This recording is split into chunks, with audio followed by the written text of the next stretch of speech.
Hello les gars, c'est Chloé au micro du Hot Girls Club et aujourd'hui je vous retrouve après une semaine d'absence alors que j'ai vraiment une liste de sujets longs comme le bras que j'ai envie de vous parler parce que je suis épuisée. Pourquoi? Allez-vous me dire pourquoi tu es épuisée? Parce que je suis quelqu'un qui angoisse et qui stresse et qui a de l'anxiété généralisée pour tout. Et étant donné que je suis actuellement en stage en 35 heures, le soir, quand je rentre, ma batterie sociale, ma batterie de stress, tout est épuisé et je m'écroule sur mon lit. Je prends une douche parce que je suis un peu psychorigide maniaque sur les bords. Je prends une douche, je m'écroule sur mon lit, je dors de genre 19 heures à 23h30 et après vraiment je me réveille, j'ai une tête dans le cul, du coup je ne mange pas le soir. C'est n'importe quoi et puis bah j'ai pas la déterre de vous parler quoi, genre vraiment je suis HS quoi. Et c'est de là que me vient cette idée de sujet de vidéo. Parce que du coup, je voulais vous parler de tout ce que l'anxiété et le stress, ça génère au quotidien, mais dont on se rend pas forcément compte tout de suite, qui peuvent paraître des choses anodines, mais en fait, c'est totalement à cause de cette putain d'anxiété, cette putain de stress constant qu'on a en fait. Et si on n'était pas des gens anxieux, on ne connaîtrait pas du tout cette fatigue quotidienne. Du coup, j'essaie de les organiser un petit peu en trois thèmes entre l'incertitude ambiante, la fatigue émotionnelle permanente et la pression sociale et la difficulté d'être soi-même avec les autres. Déjà, parlons d'un truc, c'est l'incertitude du climat actuel. L'incertitude Constance, bonjour Constance, si tu t'appelles Constance, l'incertitude constante du monde dans lequel on vit, quoi. Genre, tout ce monde, même si on est hyper connecté, on a accès à l'information hyper facilement, mais on a tellement accès à toutes ces informations qu'on en vient à en être désinformé. Je sais pas à vous, mais moi j'en étais arrivée à un tel point de stress au niveau des informations. Bon, mais les informations, du coup, c'est mes parents qui regardaient et vraiment, c'était un niveau d'angoisse. En plus, mon père regardait BFM en boucle. Pendant le Covid, en boucle sur la télé, il y avait BFM qui tournait et qui disait les mêmes choses. Je lui ai dit, mais non, mais à un moment, là, tout le monde va péter un câble, donc juste tu arrêtes cette télé, en fait. Genre, ce n'est pas possible de vivre dans ce BFM constant, surtout BFM, genre, au secours, quoi. Même, du coup, les applications, je sais pas si vous avez les applications d'information de journaux, enfin, de journal, quoi, oui, de journaux. Moi, ça, j'ai tout enlevé. Toutes les notifs, j'ai enlevé. Je me dis que si j'ai envie d'avoir accès à l'information, je sais où aller et sinon j'ai pas besoin de surinformation. Je serai au courant des choses dans tous les cas, même si je ne suis pas tout de suite à la minute près. Dans les 24 heures, je suis au courant s'il se passe une dinguerie dans le monde et en fait c'est ok quoi. Et prendre du recul avec ça, ça m'a tellement aidé. Et encore avec ça, je suis encore abonnée à quelques trucs d'infos sur Insta notamment. Surtout, je suis abonnée à Brut, à Loopsider et même ça, je trouve que c'est assez anxiogène. Après, je vais plus trop sur Insta en ce moment. J'ai un peu, lâché mon tel en ce moment et ça, c'est plutôt positif. Mais c'est vrai que ce flux constant d'informations et surtout souvent de mauvaises informations, on va pas se mentir, entre les suicides, les drames, les accidents, les féminicides, les gens qui tuent leurs bébés, fou, ça va là? Tout ça là, c'est trop en fait pour nous. C'est trop pour un seul humain de gérer ce surplus d'informations. Surtout que quand on est une personne stressée et anxieuse, on a ce besoin constant de vouloir tout contrôler. Et les choses qui ne sont pas à notre portée, les choses qu'on ne peut pas contrôler, sont souvent source encore plus de stress et d'angoisse parce que ce climat d'incertitude nous met dans cette spirale de stress, d'angoisse et juste, bah, ça pour le coup on peut rien y faire. Là on peut pas désactiver les applications. Ça c'est notre cerveau et à part dealer avec et réussir à accepter que tu peux pas avoir la main sur tout, avoir le contrôle sur tout, si vous avez des astuces, je suis hyper preneuse, mais sinon, bah, j'avoue que là, j'ai pas de solution miracle. L'autre, j'avais désinstallé les applications, là, je n'ai pas. Je crois que tout le reste, j'ai pas de solution miracle, hein. Je vous préviens, j'ai fait une petite liste de. Là, j'étais en voiture. J'étais en train de me dire, mais en fait, tout ça, ça n'arriverait pas si j'étais pas une meuf anxieuse, quoi. Et du coup, j'ai fait une liste de tout ce qui me rendait de l'anxiété. Et ben, je vous le partage. Du coup, pardon, je me suis un peu perdue là. Du coup, ouais, nous, on a besoin de contrôle, mais bah, c'est juste impossible. Et du coup, ça, il faut l'accepter, quoi. Je sais que c'est pas facile, on est ensemble. Et ensuite, je voulais vous parler du FOMO. Du coup, cette fameuse peur de rater quelque chose qui a fait émergence surtout sur les réseaux sociaux, je pense. Les influenceurs se sentent obligés d'accepter des invitations à des events par peur de manquer quelque chose. Et du coup, ce terme de FOMO est beaucoup revenu dernièrement, surtout dans les podcasts. Du coup, il revient encore ici, mais c'est vrai que la peur de dire non pour sortir, la peur de dire non pour faire quelque chose, la peur de dire non parce qu'il aurait pu se passer ça, ça, ça, ça, ça, ça, ça, ça, ça, ça, ça. Et je sais que si vous écoutez ce podcast, vous savez très bien de quoi je parle. Quelqu'un qui vous a invité à dîner, finalement vous avez dit non. Et là vous vous dites, ok merde, du coup c'est sûr qu'il va penser ça. C'est sûr que là en fait on allait faire un truc de ouf. C'est sûr que là en fait il aurait pu se passer ça, ça, ça, ça. Et là je l'ai manqué en fait. Et là je suis tout seul dans ma chambre, dans mon lit, alors qu'en fait là j'aurais pu être là. Mais ça en fait, il faut arrêter de penser comme ça. C'est plus facile à dire qu'à faire. Je me le dis à moi-même. Mais il faut arrêter de penser comme ça, c'est juste pas possible. Tout n'est pas sous ton contrôle et c'est juste ok de ne pas tout surexploiter, quoi. T'es un humain, t'es une seule personne et tu ne peux être qu'à un seul endroit, quoi. Ensuite, passons à la fatigue émotionnelle. Du coup, ce qui m'a mené à faire ce podcast, c'est vraiment que le cerveau est surchargé alors qu'on ne fait rien. Je pense que cette phrase résume très bien ma vie entière déjà, mais surtout mon trajet en voiture. Pendant mon trajet en voiture, du coup là j'étais en train de dîner chez mes parents. Et aujourd'hui bah, j'étais au taf normal. Et pendant le trajet en voiture, je me suis refait toutes les conversations et tout ce que j'aurais pu dire, tout ce que j'aurais dû dire surtout. Et je commence à culpabiliser, à me dire mais putain mais qu'est-ce que je suis conne. Pourquoi j'ai pas dit ça à ce moment-là? Mais non, my girl, en fait, genre, juste arrête, c'est pas possible de se mettre ce stress constant pour rien, genre. Vraiment, ce truc d'avoir son cerveau tout le temps en marche, tout le temps à se remettre en question, à se dire, ok, là, j'aurais pu faire ça, là, j'aurais pu faire ci, là, pourquoi j'ai pas fait ça? Bah, juste parce que sur le moment, tu l'as pas fait, et c'est ok. Et le monde ne s'arrête pas de tourner, et regarde ce que tu es par rapport à l'échelle de la Terre, à l'échelle de l'humain, à l'échelle de la France. Tu n'es rien, et puis cette action n'a pas toutes les conséquences auxquelles tu penses, quoi. Et ça, vraiment, je pense que c'est ça qui me fatigue le plus dans la vie. C'est pas le climat d'incertitude, c'est vraiment la fatigue émotionnelle. Parce que avoir son cerveau constamment en marche, qui te repose les mêmes questions, la question que tu retournes dans tous les sens, alors que souvent c'est juste rien, que la plupart, que le commun des mortels serait passé à autre chose, mais que toi, tu te tritures l'esprit avec ça, c'est horrible. Alors, parlons de la remise en question constante. Est-ce que j'ai bien fait? Est-ce que je suis assez? Est-ce que je suis à ma place? Est-ce que je ne devrais pas être là? Est-ce que je peux dire ça? Est-ce que je peux faire ça? Vraiment, la remise en question constante, c'est vraiment une catastrophe en fait. Ensuite, il y a bien sûr la culpabilité de dire non, qui va avec le faux mot. Quand t'es pas en train de t'imaginer que t'es en train de rater la soirée de ta vie, t'es en train de te dire putain j'ai dit non, il va mal le prendre, ça va avoir des conséquences de fou sur notre relation, c'est mal poli, c'est machin, ces trucs. Alors en fait c'est totalement ok de dire non en fait, et t'as pas besoin. Moi je sais que dès qu'on me demande quelque chose, dès que je dois dire non, je me trouve une excuse, parce que je me sens obligée de trouver une excuse et je me sens pas légitime à juste dire non et c'est ok genre. Le syndrome de l'imposteur.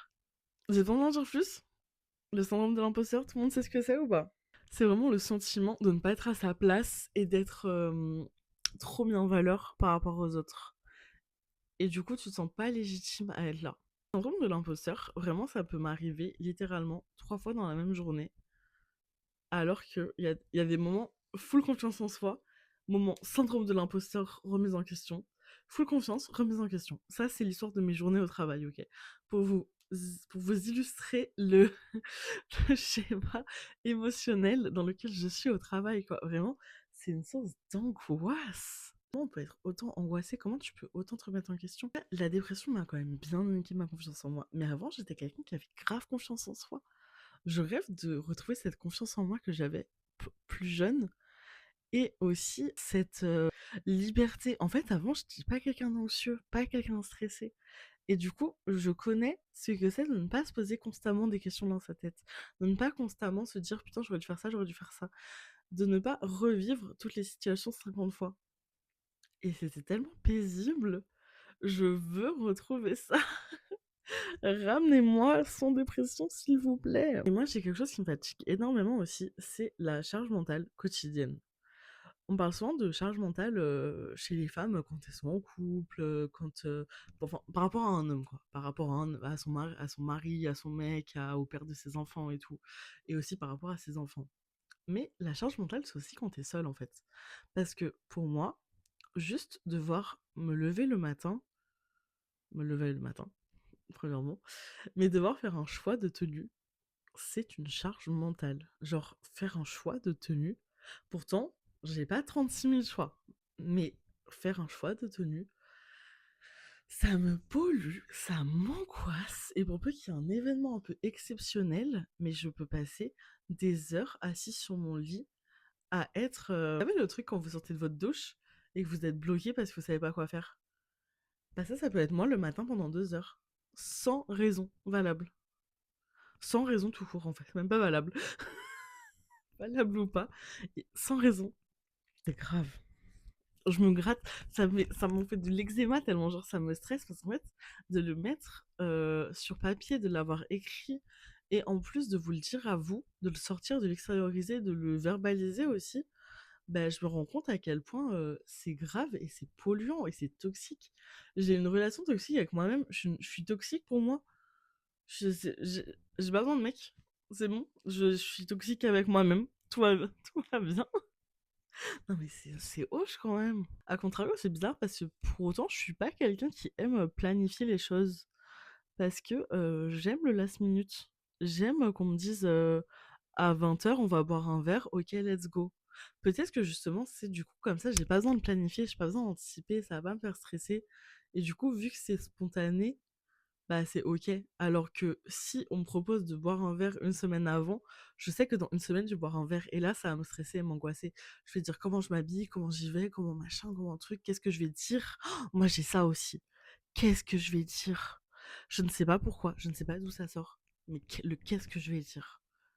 Et du coup, ça m'empêche de fou d'être moi-même, en fait. Parce que, limite, je vais pas dire que je vends une image de moi, mais limite, c'est un peu ça. C'est comme si je mettais un masque. Je m'auto-censure de ce que je suis réellement par peur, je sais pas.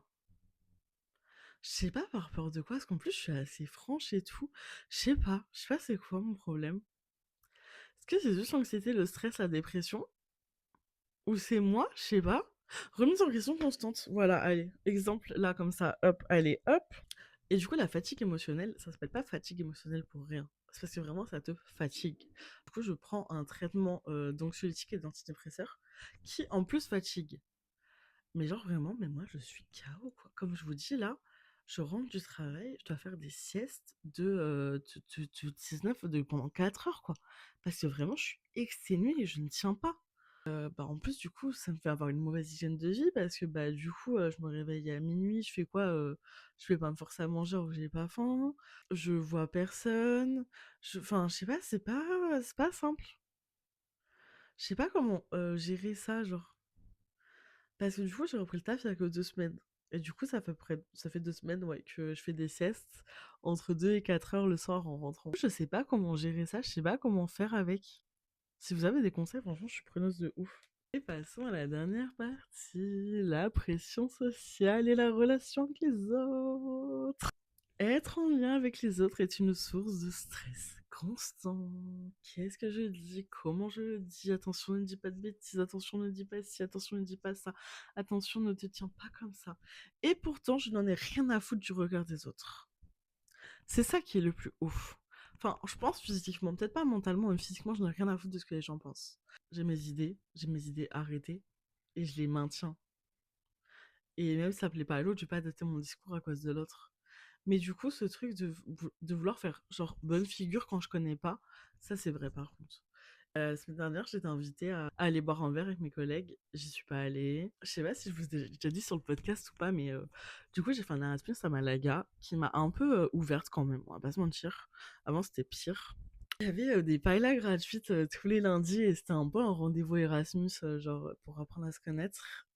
J'ai été 2 lundis de suite devant le bar et impossible de rentrer. Blocage, impossible de rentrer. J'ai fait demi-tour et j'ai été me balader et je suis rentrée chez moi. Et la troisième fois, j'ai rencontré une meuf extraordinaire qui m'a fait glow up mon Erasmus de ouf. Si tu me vois, Aïcha, cœur sur toi. Mais franchement, voilà quoi, l'anxiété. Je sais pas si ça s'appelle l'anxiété sociale. Ma psy n'est pas d'accord avec cette appellation. Mais moi, je pense que c'est une forme d'anxiété sociale. La psy a peut-être sûrement plus raison que moi. Mais moi, je suis pas d'accord avec elle, en fait. Parce que vraiment, pour moi, l'anxiété sociale, c'est du moment où ça stresse d'être avec les gens, quoi. Et là, c'est le cas. C'est une pression d'être avec des gens. Et ça, c'est le cas. Vous savez que là, depuis que j'ai repris le taf, je rentre manger le midi pour ne pas manger avec les gens. Parce que il me faut un break social. Parce qu'il me faut un... Il faut souffler pendant 1 heure et ne pas avoir d'interaction avec les autres. Et je peux pas juste mettre mon casque et les ignorer. Enfin, je pourrais, mais un peu chelou, vous voyez. Du coup, je préfère rentrer chez moi, même si j'ai moins de temps. Bah, comme ça, c'est mieux, quoi. Le sentiment d'être seul, même quand on est entouré, est ma spécialité finalement. J'ai toujours le sentiment d'être seule au monde, d'être la seule face à mes combats, à ce que je ressens, de ne pas, je me sens pas écoutée, je me sens pas reconnue, je me sens pas aimée, je me sens pas, je me sens pas quoi. Et vraiment, cette sensation d'isolement, elle est tellement triste. Tu te sens tellement seule. Genre, si vous traversez ça, mais vraiment, mais je suis 1000 fois à fond avec vous. Et vraiment, envoyez-moi un message. Ouvrez vos DM TikTok. Allez parler à une ancienne connaissance. Et je vous dis ça, même moi, je le fais pas tout le temps. Mais là, écoutez mes conseils. Genre, sortez de cette sphère, cette spirale, pardon, de doute, de questionnement, d'isolement, qui vraiment... Et en fait, ouais, c'est vraiment une spirale infernale, quoi. Parce que quand t'es dedans, tu te remets constamment en question et ça tourne et t'oses pas et machin et t'as pas la force, est-ce que je comprends, mais et du coup t'as pas la force et du coup en sortir c'est tellement dur. Et je sais pas comment j'ai fait. Je sais pas comment j'ai fait, mais si j'ai pu le faire, j'ai pu le faire plusieurs fois en plus. Si j'ai pu le faire plusieurs fois, vous pouvez le faire en fait. Et vous n'êtes pas seul en fait. Même si vous pensez que vous êtes seul, vous n'êtes jamais seul. On est en 2025 avec les réseaux sociaux, on a la chance d'être hyper connectés. C'était un inconvénient plus haut, mais là, du coup, c'est une chance en fait. Parce que cette hyperconnectivité, en fait, faut faire des cops, vous pouvez vous parler, vous avez accès à des numéros si vraiment ça va pas. Et j'ai déjà dû appeler ces numéros et c'est totalement ok en fait. Triste de parler de ça. Ça me rend triste parce que je sais que même si je veux ce sentiment, il reviendra contre mon gré. Parce que ça va avec tout le reste en fait. Et le sentiment d'être seul quand ça va pas, c'est tellement triste. On est parti sur un truc hyper triste là. Je veux redire un truc un peu positif. Oh, l'impact des réseaux sur l'estime de soi. Mon combat contre le summer body continue. Il n'y a pas de summer body. Tous les corps sont boire et votre temple à vénérer en fait. Et stop à l'injonction du summer body, s'il vous plaît. Ne faites pas de régime pour les mauvaises raisons. Les régimes, ça sert à rien de toute façon. Mais bon, ne perdez pas du poids pour les mauvaises raisons. Ne faites pas du sport pour les mauvaises raisons. Faites-le parce que vous en avez envie, parce que vous le voulez, parce que vous avez besoin d'un changement physique, mental, je ne sais pas. Mais ne le faites pas, s'il vous plaît, parce qu'il y a une putain de TikTokeuse, un putain de TikToker qui a dit toi, il faut que tu aies ton summer body. Ou qu'il y a votre collègue qui vous a dit oh, fais attention avec ce donut, pense à ton summer body. Mange juste donuts, ma reine, en fait. Vraiment, ce combat du summer body, je l'adore. Enfin, je l'adore pas parce que ça touche des gens, mais c'est vrai que bah, enfin, moi, vu que ça me touche pas, vu que vraiment, c'est vraiment ce truc du summer body, je trouve que c'est tellement ridicule en fait. Je l'ai tellement déconstruit dans le sens où, de base, c'est une idée reçue de il te faut un summer body, un corps prêt pour l'été, un corps svelte, un corps maigre. Il faut que tu t'affames avant l'été, il faut que tu t'affames et que tu t'épuises au sport. Et ça, je l'ai tellement déconstruit dans ma tête, c'est tellement plus ça le summer body. Le summer body. Le summer body, c'est tellement plus ça. C'est juste vraiment une idée de merde que les influenceurs ont eu pour vendre leur programme pour moi. C'est tout. Et avant, les magazines pour vendre leurs recettes miracles à base de bambou, de je sais pas quoi. Ta gueule. Voilà, c'est bon, je vais avoir compris. Ah non, mais le truc du summer body. Et vraiment, ne vous comparez pas sur les réseaux sociaux. Moi, la comparaison, ça me touche pas non plus des masses. Ça peut m'arriver, mais c'est vrai que ça me touche pas des masses. Mais c'est vrai que arrêtez de vous comparer. Je vous l'ai déjà dit dans l'épisode sur la confiance en soi, mais ça se rejoint un peu avec ce truc d'anxiété. L'anxiété et le stress, ça amène à un manque de confiance en soi qui fait que tu as besoin de te sentir valorisé et aimé en fait. Et du coup, si tu te compares aux autres et que tu te compares négativement en plus, c'est encore. Enfin, ouais, non, te compare pas aux autres. J'allais dire encore si tu compares positivement, ça va, mais non, même là, c'est mauvais en fait. La comparaison, c'est vraiment un truc mauvais. C'est vraiment pas bien de le faire. Et juste ôte-toi ça de la tête et arrête de te comparer aux autres. Juste prends les autres comme ils sont. Prends-toi comme tu es. Reste toi-même, reste authentique et ne te compare pas aux autres. Et s'il te plaît, ne te compare pas à ton corps, ne t'amène pas des complexes à cause des autres. Et même moi, par rapport à tout ce que j'ai dit dans cet épisode, c'est parce que je l'ai dit que c'est une réalité, enfin, c'est ma réalité à moi, c'est pas forcément la vôtre. Vous comparez pas à moi aveuglément et ne dites pas oui à tout et ne surinterprétez pas tout ce que je vous ai dit, mais juste, bah, du coup, j'ai fait cet épisode déjà pour moi me sentir moins seule. Là, c'est un petit peu égoïste, c'est vrai.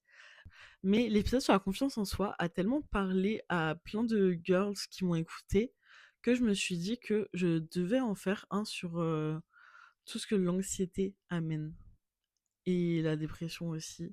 Parce qu'en fait, je me suis rendu compte que c'était vraiment un handicap en fait. En fait, je m'en suis rendu compte que c'était un handicap quand j'ai su que les... la dépression entrait dans les maladies affectations longue durée et que les maladies affectations longue durée entraient dans la catégorie handicap. Et en plus, du coup, à mon taf, ils sont grave engagés pour le RSE et en gros, il y a une mission handicap. Prise de traitement lourd fait partie des campagnes de sensibilisation, en fait.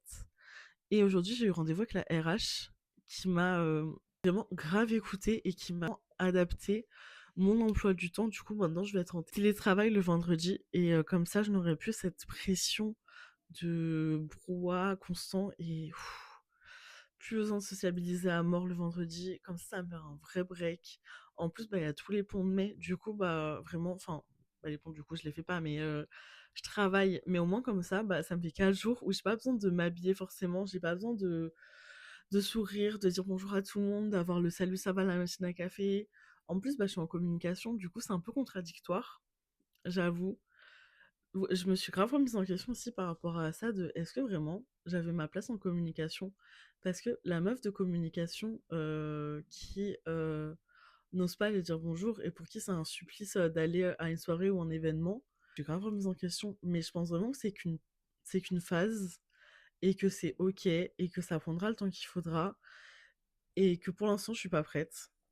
Donc voilà, c'était pas très jojo comme vidéo, mais bon, bah, je trouve que c'est important de parler de santé mentale et de tout ouais, ce qui est caché derrière l'anxiété et ce qu'on voit pas vraiment, ce qu'on n'associe pas vraiment, ce qui peut passer comme très anodin, jusqu'à ce que ça devienne vraiment handicapant dans ta vie quotidienne. Mais au début, c'est vrai que c'est assez anodin et tu fais pas forcément attention. Du coup, bah, faites surtout très attention à vous, prenez soin de vous, faites-vous aider si besoin. N'hésitez pas à m'envoyer un petit message si vous voulez qu'on en discute, ce sera avec grand plaisir. Si vous voulez me partager vous aussi votre expérience, comment ça vous affecte dans votre vie quotidienne et même bah, dans vos travails si vous voulez. Vraiment, je vous lirai avec grand plaisir, je vous répondrai avec grand plaisir. Et là, par contre, vous voyez sur les réseaux sociaux, je n'ai pas ce problème. Interagir avec les gens sur les réseaux sociaux ne me pose aucune pression sociale. Je ne sais pas pourquoi. Je vous laisse méditer là-dessus. Si vous avez un élément de réponse, je suis toute oui. Cet épisode est déjà super long. Rappelez que ce qui se passe dans vos têtes n'est pas la réalité des choses. C'est-à-dire que si t'as l'impression que t'as fait une bourde monumentale parce que t'as dit une connerie et que toi tu t'y penses encore le soir dans ta douche, dis-toi juste, mais en fait la personne elle est passée à autre chose en fait. Et c'est ok, c'est fini, genre. Et je sais qu'il y a un truc pour ça, moi je le fais pas souvent, enfin je devrais le faire d'ailleurs, c'est, de se demander si ton problème actuel aura encore de l'importance dans 4 ou 5 ans. Et si oui, c'est un vrai problème, sinon, on laisse passer. C'est OK, cool, tranquille, souffle, respire, pète un coup, respire bien, fais une petite cohérence cardiaque, un petit exercice de méditation et ça repart en fait. En dernier conseil, c'est vraiment l'écrire.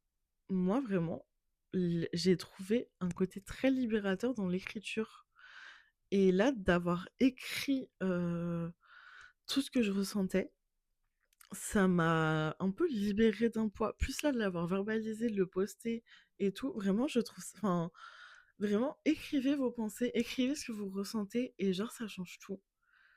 Et sur ce, je vous laisse vraiment cette fois. Et je vous dis merci, je vous fais des gros bisous. Et je vous dis à bientôt sur le Hot Girls Club. Et surtout, prenez bien soin de vous. Et faites attention à vous. Bisous, bisous!